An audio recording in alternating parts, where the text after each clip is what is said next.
I need your thoughts now on transportation in Switzerland.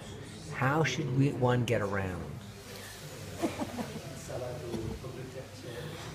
And again, we're looking at mountains here, okay? This is just, you can see snow up in the background. So I Jill is definitely see a big difference between American and Swiss. And what's that, okay? And I see the reason in the calves. The calves are for walking. And I think we all knew that. But there's something new I've discovered, and it is the Swiss's courage. In what? It's almost on the line of insanity.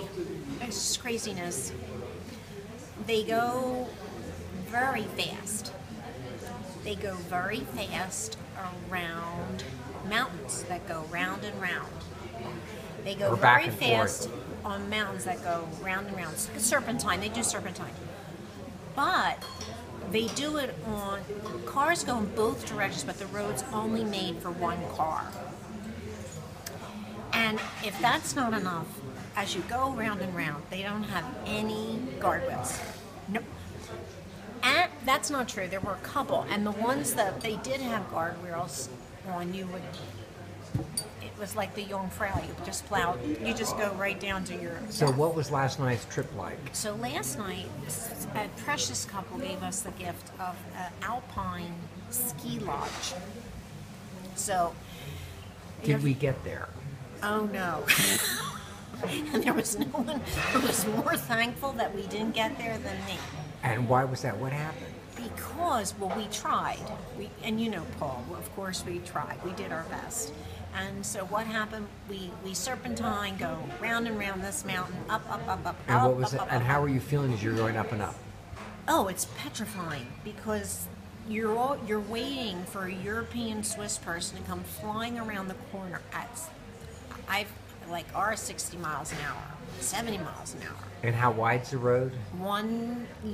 And we're talking European cars. We're not talking like a wide car. We're talking like those little European cars. And so we're going round and round, up, and it's raining, the sun's going down, and so we were told that one of the road was washed out. And we were very careful to make sure that we took the proper detour to avoid this washout road. But at the end, So we're going up and down these roads that are. And what's on the left side? What's on, like, as you're. a cliff. Is there like guardrails? The Roadrunner. Guardrails. You know when the Roadrunner goes over and then So it's the same and there's thing. no guardrails. Oh no. Well, there were a couple that were just lethal turns way up. So we're climbing, and it was dark, and right in front of us, you can tell that the road has been totally Washed out. washed out. So Paul, sweet one, says, "Let me check this out. I'll be right back, honey." And I'm thinking in my head, I was bracing myself for him to say, "I think we can do it." It's like, dear God, help me. And who's going to take care of Kimberly? Kim was all in my mind at this point, like, oh my God, who's going to take care of Kimberly because we're going to die here. So Paul comes back and he says, the road, we can't get through. So that was my first answer prayer. We didn't give it a try. So as Paul's telling me that we can't get through, I noticed steam coming, a lot of steam kind of coming through the hood of the car. And Paul said to me, it's fine. And I said, no, it's not, honey. The engine's hot. He says, no, honey, it's fine. I said, look at the gauge. And the thermometer was past the line where it goes to the H. He says, bless his heart, he says, you're right, Joe. So we turn off the car. In the rain, Paul goes out, lifts the hood up. I thought, oh my gosh. So you got the dead end, the engine overheating, and I'm afraid of fire. I'm paranoid of fire. So I thought for sure the whole friggin' thing was going to explode. So I grabbed my purse because I had my passport in. I thought, everybody says don't leave your passport.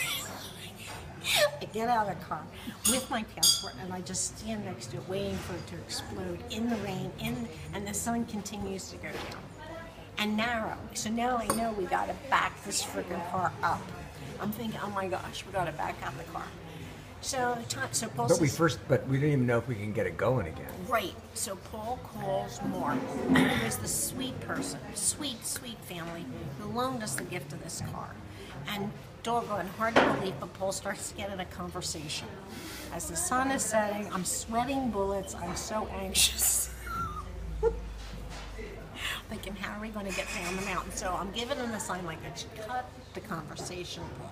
So he does, and then he gets water. We have my water bottle and his water bottle. So he goes to the stream, and he actually has to go tinkle as well. So that's fine. He says, honey, Probably didn't need to include that. I'll be right back. I said, fine. So I sit in the car clutching my passport,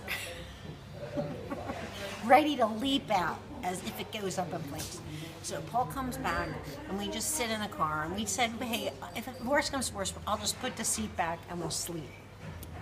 So Paul, after about 15 minutes, he undoes the little cap and he puts the water in, put the cap on, put the hood down, and he says, I'm going to back up. At that point, I got out of the car and I said, I'm just going to let you back up, and once you get the car turned around, I'll go back in the car. He says, honey, no, I prefer you in the car. I said, no, Paul, I can't do that.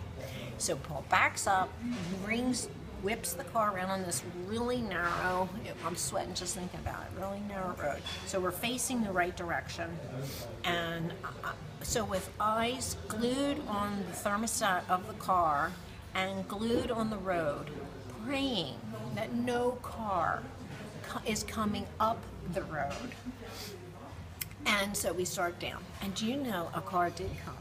And it was at the one point that there was a spot in the road for us to turn over. It was like God it met perfectly. I was like, thank you, Abba.